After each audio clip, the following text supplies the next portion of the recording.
We are joined by Kutztown softball coach Judy Lawes, who has been on campus for quite a few years. You're entering your 34th year as the softball coach. And Judy, let me go back to the beginning, because for you, you weren't coaching just one sport. You were pretty much going all year round, weren't you?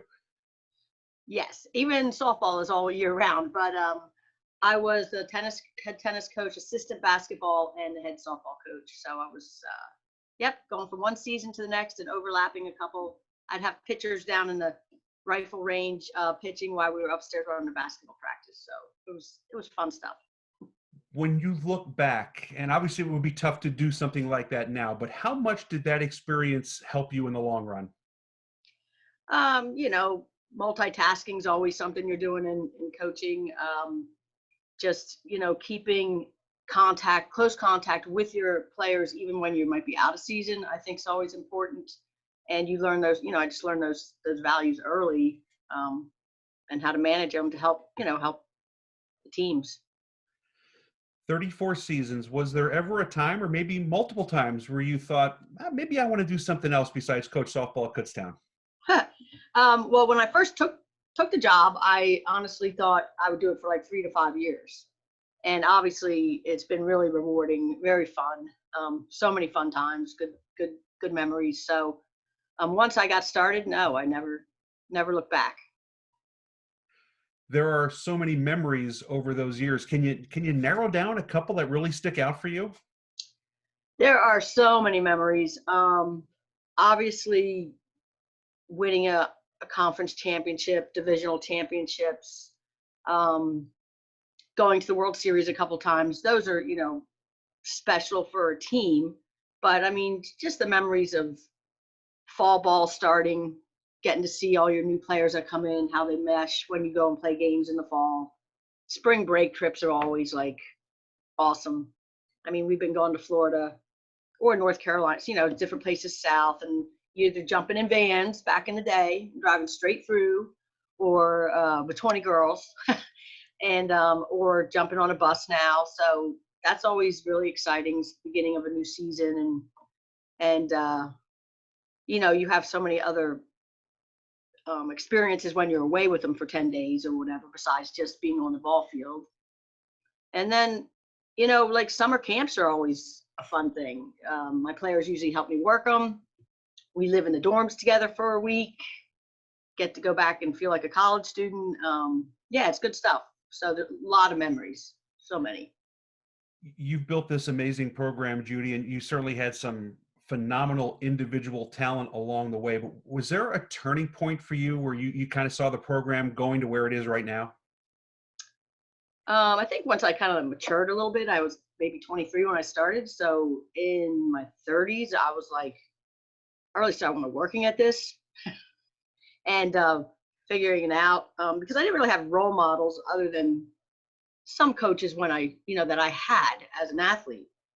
So I did start taking some classes to go, do I know what I'm doing? Am I doing the right things? And, started reaching out to other people just to, about the professional part of it. And actually women's softball became a lot more professional. Our coaches association started offering clinics, stuff like that. So I started getting into it. And then, I really realized like recruiting is the key, and that you got to work recruiting 24/7 if you want to win. I would say Matt Royer helped me a lot with that. He came in here and turned the baseball program around, and I just watched it. And I was like, wow. And he was out every day, and he just worked the skills, the little things. So there's certain people too that kind of help you along the way that are good role models. You mentioned how young you were, and you were coming off the heels of a great career at Shippensburg, and you're in the Hall of Fame there. Was that a tough transition to go from being such a good player at that point to all of a sudden you're coaching? It was different. I'd always rather be playing, especially then. But it was good. Like in tennis, you could hit with the kids. Softball, yeah, I could, warm up with them, do stuff. Understood the game. I had to become more of like obviously a scholar of the game. A little bit tough sometimes. I think I had some non-traditional athletes in tennis. They were like 26. I was 23. Where do you want to go to eat? I'm yelling at them because everybody's picking 5 different places. So sometimes being the same age, obviously, with your players was difficult. I mean, I was older than most of them, but pretty close, and they might question you more often than they would now, for sure. Of the hundreds of players you've coached on the Kutztown softball team, one of them was your daughter. What was that experience like for the two of you? Oh boy, yeah, it's good and bad. I really enjoyed it. But she had her trials and tribulations. I think one time someone put her uniform, hid it under a mattress when we were on a away trip, and she's got to be the one saying, "Oh, I lost my uniform top." So you have those kind of little things that go down. We survived them all, and she really loved her experience here, and gave me an opportunity to see her play, because when I was coaching, obviously I didn't make very many of our high school games. And even when she started playing travel ball, I would go and take her, but then I might go over and watch games, on another field, just to see, juniors and seniors when she was only like in ninth or 10th grade. So it was good. It was a good experience. She's always been like, she's not a talk backer. So it was good. Was it tougher on you than it was on her, do you think, when you look back at those 4 years?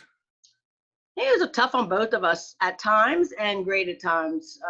She really probably was the best type of kid you could do it with. She knows how to work with people and fit in.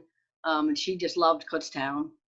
And softball didn't just define her here. She did, multiple things, worked, and so no, I think it was good. But we had our moments. But for the most time, when she'd come, it was real professional. She'd be like, "Hi, coach." Like, she wasn't calling me mom. Judy, when you look back over 3+ decades on campus, what are some of the changes there that stick out to you? Well, first off, just the campus. So when I first came here, literally the field we played on was the parking lot right out front of Keystone, and it was all grass. And we never played that there because I was like, "We're not playing here." So I got Lions Fire Company, and then in the process of all that, like new buildings, new fields on North Campus, just updoing the student union. I mean, the campus and the buildings are absolutely beautiful. And playing at SHIP, I visited a lot of West schools. I think I've been on every conference campus, and I just think Kutztown is just definitely, by far one of the nicest. And just the town has even grown a little bit, so it's a nice college town. When we go back to last March, and when this whole pandemic really hits here in the United States, you and your team had a unique perspective because you weren't at home like many people were.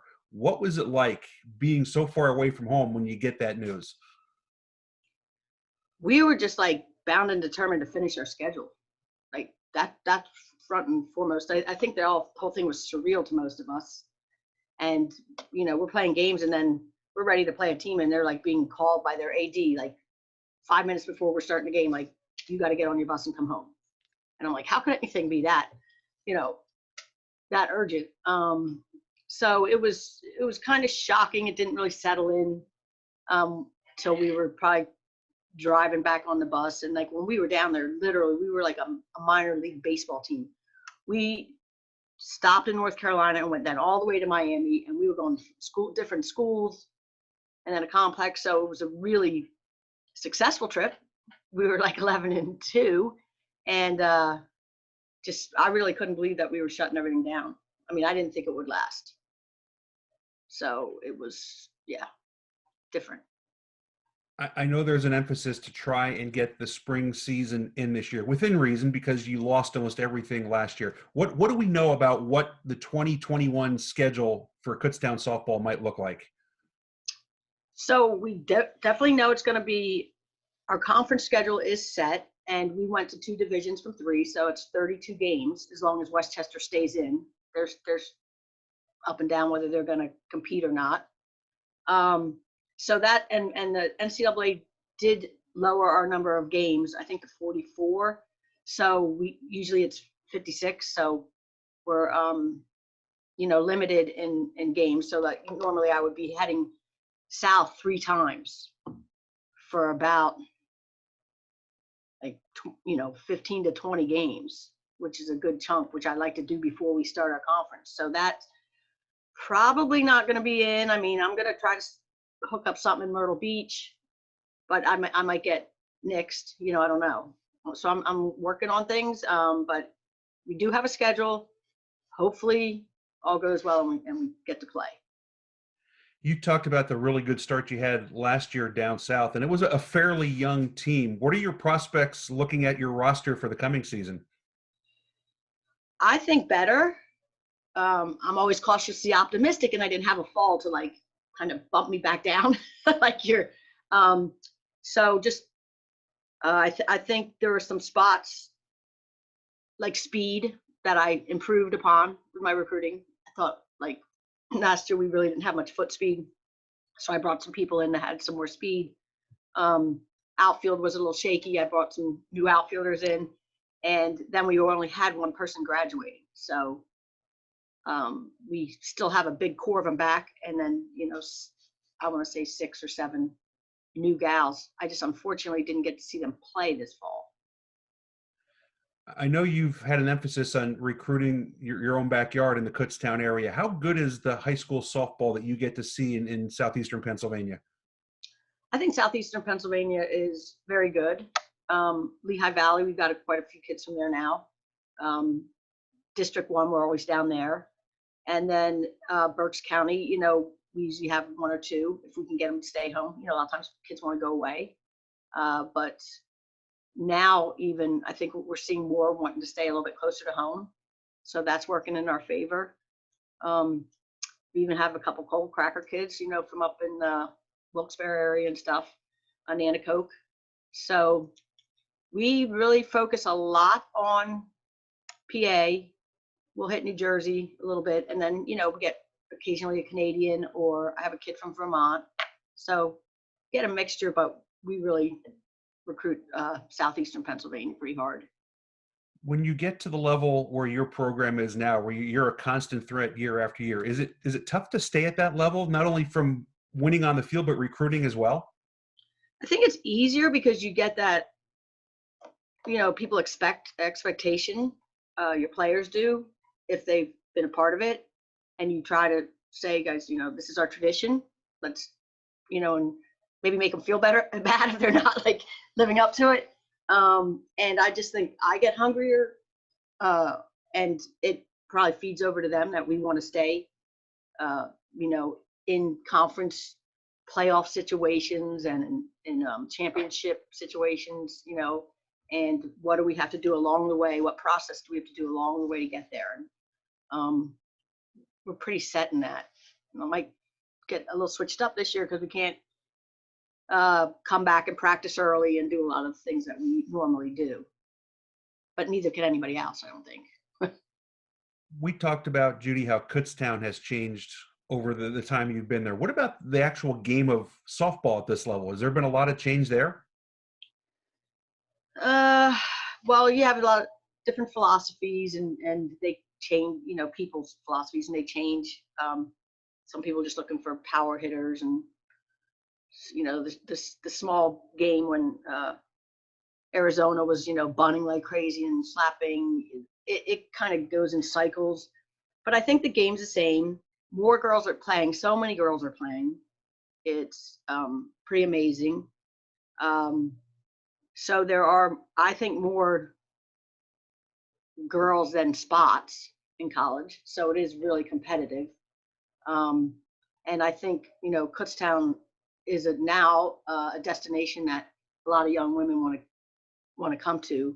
So it's good. The game's the same, but there's a lot of people playing, and they're playing travel ball, and they're, putting a lot of time into it. So just trying to keep them grounded while they're preparing to go to college. That's so when the time they get here, they're not burnt out or hurt. Want to close with the milestone you're sitting on. You're at 992 wins entering the season. What does the number 1,000 mean to you? It doesn't maybe just to get there and get it over with because it was so close. But it's just another probably going to be a memory down the lane. That was nice. Obviously, it's means I've been here a long time, and it means I've been surrounded by a lot of good players. So that's kind of where it stands, and hopefully we can get to that, get past it, and then keep winning. Well, hopefully those 8 come very quickly in the Yes. 2021 season. Judy, always a pleasure catching up. Best of luck to you. Hey, yep. Hey, have a happy New Year.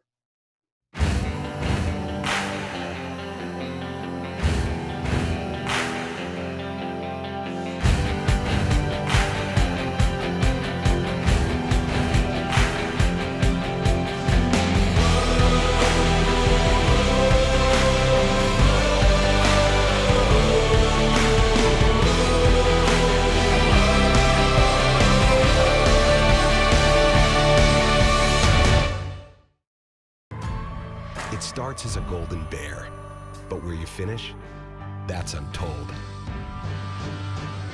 Because when the raw materials are put in the right hands, that's when you strike gold. It's good to be golden.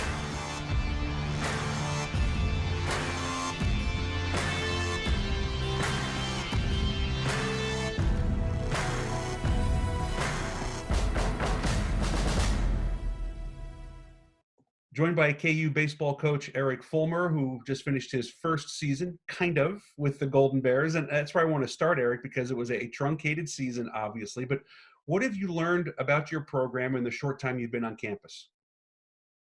Well, I think for me, what I've learned is we do have some great young men within the program who are dedicated, who are anxious to get back out there and play.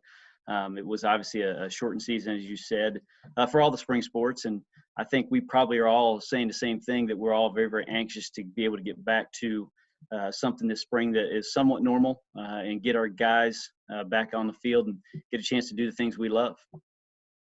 Every season has now been affected. You guys started it last spring, the fall and the winter certainly following. With that said, how important is it that the spring athletes get a season in 2021? Sure. Well, I think it's really important. I mean, you talk about the spring sports, how they were affected, and first of all, I'd like to say, I mean, it's bad for everybody. I hate that the fall sports have lost the fall. I hate that the winter sports have lost what they have. It's not good for anybody, right? For our guys in the spring sports, hopefully we get out there, because obviously missing most of last year, playing 11 games. Our kids then in the summertime, we had very few kids that were able to play at all in the summer. And then this fall, obviously only having a few weeks with them, I think it's important for them to get out on the field and like I just said, do the things they love to do. I think mentally more than anything, those kids are eager to get back out there and to be able to compete, with their brothers on the field. Baseball is a very difficult sport to get better by yourself. You need teammates generally to improve your game. So what have your guys been able to do? That's a great question. Well, for us, we've tried to communicate as much as possible, right? Because we only had a few weeks that we were able to work with them. We didn't have a traditional fall, obviously. We only had a few weeks at the end of the semester where we were able to work with our kids, and that goes for all the coaches within all the teams within our program. So we had a short amount of time to kind of get a chance to get out there and get amongst them and work with them a little bit. But so most of the semester was spent just on Zoom calls and whatnot, talking to them about the things they need to do to prepare each week to get them in a position, both mentally and physically, to be ready to go when we get back in the spring. So again, it's about them kind of taking some ownership, putting some accountability on them, because again, we weren't allowed to be with them. So there's a lot of things that they could do as a group. Together in small groups, obviously, with what was going on. So you had to try to make sure guys understood they had to be in some smaller groups, but these are the things you need to do within those groups to get yourself prepared. Because you're right, it's tough in the sport of baseball to go out by yourself and get the reps in that you need to get the ground balls or the fly ball reps or the swings or even throw. You got to have somebody with you, and a lot of times it takes more than just a few guys to get it to where you need it to be. You certainly had a lot of experience coming into your time here at Kutztown. When you look back at your years as an assistant coach, how did those prepare you for where you are right now? Sure. I think, well, all the things that you do as an assistant coach, I think prepare everyone to be, the guy down the line that everybody wants to be, and everybody wants that opportunity to run a program. And so I think all the hours put in from a position standpoint of working with certain positions and getting a chance to spend some time with them and kind of run that group from a hitting standpoint to a base running standpoint to the recruiting element to the academic piece to the compliance piece. So getting those opportunities to spend a lot of time doing all those things obviously help prepare you for when you finally have a chance to kind of run a program. So I think there's a lot of components, a lot of things that go into that. And there's no question from, like I said, getting a chance to run an offense, being an assistant coach, to position guys defensively, to doing the scouting reports, to handling the academics of your team, or like I said, from a compliance standpoint, some of those things, they all kind of come together now, being the head guy and getting a chance to make sure you stay on top of all of it. And Eric, you've been at some different levels in the college game as well. Do those types of different experiences prepare you for being at the Division II level as a head coach? Sure. Yeah. I mean, I think, at the Division I level, the resources are a little bit different. You have, maybe some more people or whatnot.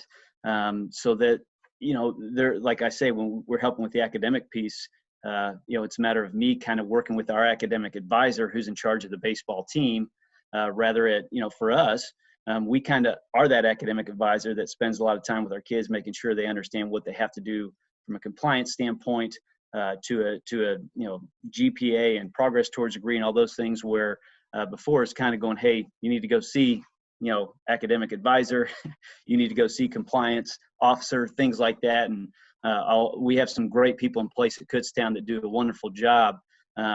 But obviously for us, as coaches and administrators and all the great people we have there, at times we wear a few more hats than what we would do maybe at the Division I level. How did you know personally that you were ready to be a head coach? Oh gosh, that's a good question. I don't know that there was something that said, hey, I think I'm ready. I think that I knew that I wanted to eventually get that opportunity, and it was just a matter of when that right time might be in the right place, because just like recruiting, it's about fit, right? You want to be at a place where that they love the sport you're involved in. There's tradition, there's all those things, but I don't know if there was a time that said, hey, this is the time. I feel like I'm ready now. I think I was fortunate enough to have a lot of great experiences at a lot of great places, be around a lot of great coaches and people, administrators, and my family. I've got a strong family who has, chose to go in the same direction professionally, and we're able to rely on each other a lot and talk to each other about our experiences and whatnot. So I don't know if there was a time that just said, oh yeah, I think I'm ready. But I'm just fortunate to have been a lot of places that have had some great experiences. Part of that family is your brother, Drew, who was on the Kutztown football staff for several years, including one as the head coach. Where did he factor into all of this for you? As far as making the decision? Yeah, he with Kutztown.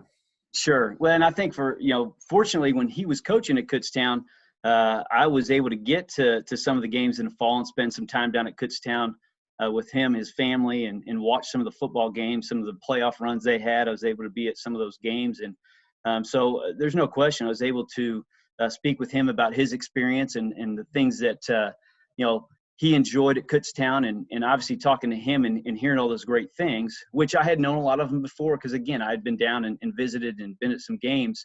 I knew after speaking with him a little bit more about all the great people that were within the program that it was a no-brainer to go after that opportunity. What other factors for you made it seem like Kutztown was a good fit for you personally? Sure. I think, I'm a Pennsylvania guy, being home in Pennsylvania.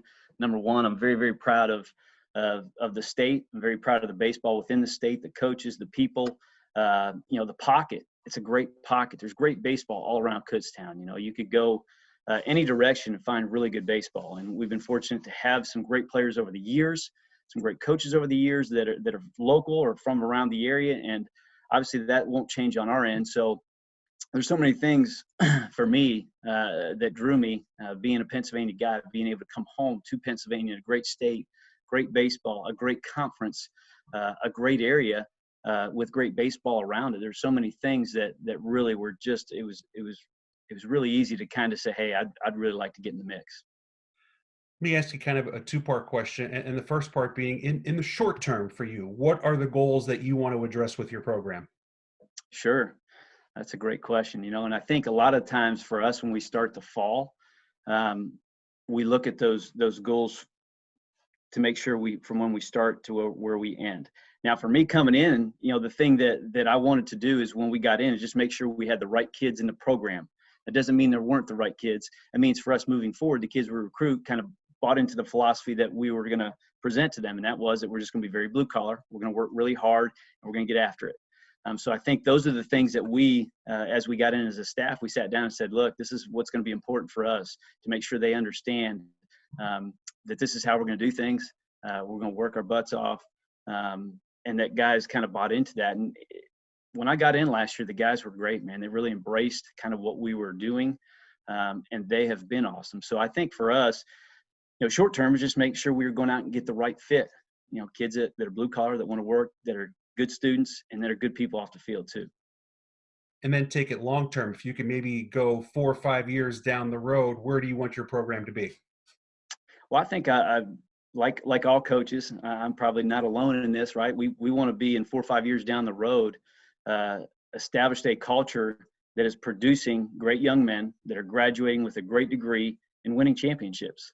That's what it's all about, recruiting good kids that come in, that have a great experience, have a great journey, they get a great degree, and then their experience leads to a chance to win a championship on the field. You talked about some of your connections in the game, but yet how Pennsylvania is kind of a forgotten hotbed of baseball. Were those connections beyond Pennsylvania be able to help you build things at Kutztown? Sure. Yeah, I think so. I mean, we have, last year we signed 11 kids. Of those 11 kids, we had a few kids from Jersey, had a kid from North Carolina that are in our program currently. This fall, we signed 5 guys, and we've gone out of state a little bit again. I'm fortunate to have some great relationships with some great people that are not just in Pennsylvania, but in some great surrounding states, and even down in North Carolina. I've got a very, very good friend that I played with years and years ago that we were very, very tight, and we've been fortunate enough to grab a few guys from his program as well. When you look at your coaching philosophy, do you build it on pitching and defense? Are you an offensive guy? How does it work for you now that you're the head coach? Sure. I think we want all of them, right? We want to have it all. You look at it and you go, well, I want to be able to score. I want to be really good on the mound, and we got to be able to defend behind them, right? So, but I think this, I mean, at any level, you look at the teams that are able to win at a high level, it starts on the mound. You've got to be able to pitch and to win championships and win consistently. You have to have guys on the mound that can do it. So I think you've got to start on the mound and make sure that you can defend behind them. And then we want to make sure offensively, for us, we're solid in our approach and we're able to manufacture. But like I said, so I guess if you were to look and say, where would you start it? Again, we could look at the big leagues and say, well, where's the most money? Most money's on the mound. That's just the reality of what it is. They're putting a lot of money into the guys on the mound. And I think you could go down to college, to high school, to whatever. It starts on the mound, number one, and you've got to be able to pitch. You got to be able to throw strikes, and then you got to be able to defend behind them. But obviously, just like anything else, you've got to be able to score to win. Whether it's a year where you maybe are manufacturing a little bit more than others. I think last year for us, we were kind of in between a little bit. We had some guys that we were going to manufacture with offensively when they were up, and some guys that we were just going to let go because they were driving guys in, right? So I think it's a combination of all, but I think anybody that would talk to you about this would say it starts on the mound. Tradition doesn't necessarily win you games on the field, but the tradition of Kutztown, how can that benefit you in the future? Sure. Well, I think number one is recruiting. When you're able to sit down with these young men and their families and say, hey, look, this is where we're at. We've had some unbelievable teams. We've had some unbelievable players, some unbelievable coaches within our program, and they have done the things we want to do. They've been to the College World Series. They've won championships. Those are the things that the kids that you recruit want to hear. So when you can say, hey, we have great tradition here. We have great tradition here. We have won championships. We have gone to the World Series. We have had young men drafted. We have had guys playing the big leagues. I think that's for us, when you talk about tradition and program tradition, that's a big part of it, and being able to say that to those kids that you're talking to. And I know firsthand, Eric, you've reached out to a lot of the alumni across the last several decades. How important is that for you to have that connection? I think it's real important because, I'm not a guy that played at Kutztown, so I don't have that immediate connection with the alumni because I'm an alumni. So I think for me and what I tried to do right when I got in is tried to make sure I reached out to as many as I could. We started a golf tournament to try to get some of the alumni back and involved, and we are fortunate. Last year when we started it to this year, it grew this year, and we had so many of our alums back. It was great to be around them and meet and get some excitement, within the program, and just have them back. And I want them to feel like they're part of it. They will always be part of this program. So it's great to reach out to them. And again, there's still many more. Hopefully we're able to reach here in the next few years to get them back, to get them involved, and just so they know that they are part of it and they always will be part of this program. I don't want to diminish the other sports, but we're baseball guys, and it's a game that gets in your blood, and it's just the way it is. How anxious are you to finally get back onto the field? I don't even know if I can put it into words. It's been long. It's been tough. Not to be, like, we said earlier, to get out there and do the things we really love to do and be around the sport where we really, really love. So I am anxious to get started. We are today 79 days away from opening day. So we are ready. Had a chance to talk to the team through Zoom the other night, and we kind of were talking about, how close we are playing. I mean, it may seem a long ways away, but we're 79 days away. So it's, in the grand scheme of things, and not getting the traditional spring, summer, or traditional fall, when we get back and hopefully we're able to start right up and do those things, it's a short amount of time to get ready to play 40 games. 79, but who's counting, right? Who's counting? That's right. That's Well, right. thanks for letting us catch up. We appreciate it, and hopefully we'll see you back on the field real soon.